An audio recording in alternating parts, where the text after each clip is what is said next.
ایک دفعہ ایسا ہوا کہ ایک بہت باوقار بزرگ میرے ساتھ سفر فرما رہے تھے۔ ہمارے سفر میں ایک مقام ایسا بھی آیا کہ ہمیں دریا عبور کرنا تھا۔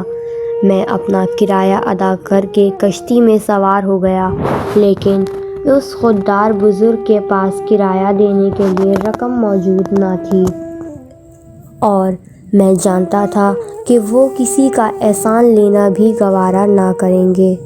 ملاحوں نے جب ان بزرگ کو خالی ہاتھ دیکھا تو انہیں کشتی میں سوار کرنے سے انکار کر دیا۔ مجھے اپنے ہمسفر کی اس بے چارگی اور بے بسی پر بہت ترس آیا، اور اس دکھ پر مجھے آنسو رخسار پر آ گئے۔ لیکن وہ بزرگ ہنسے اور بولے، اے سعدی، تو کیوں کف افسوس ملتا ہے؟ جو دریا اس بیڑے کو دوسرے کنارے تک لے جائے گا وہ مجھے بھی پار لگا دے گا۔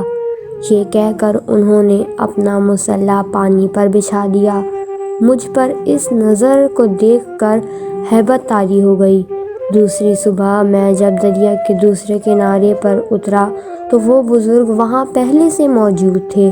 انہوں نے فرمایا، اے سعدی، تو اس بات پر حیران مت ہو، بس اتنا سمجھ لے کہ تو نے کشتی پر بھروسہ کیا، اس نے تجھے پار لگا دیا۔ میں نے خدا پر بھروسہ کیا، اس نے مجھے بھی پار لگا دیا۔ بس یہی بھروسہ خدا کے خاص بندوں کو بھی ہر مشکل سے باہر نکالتا ہے۔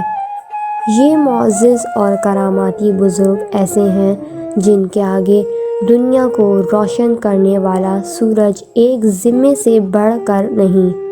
ان جیسے بزرگان دین کے لیے آگ گلستان بن جاتی ہے اور دریا شق ہو جاتے ہیں۔ سوچ لے کہ اگر بادشاہ عالم اپنی ذات کی عظمت کا علم بلند کریں تو یہ ساری کائنات خس و خاشاک کی طرح بہہ جائے گی۔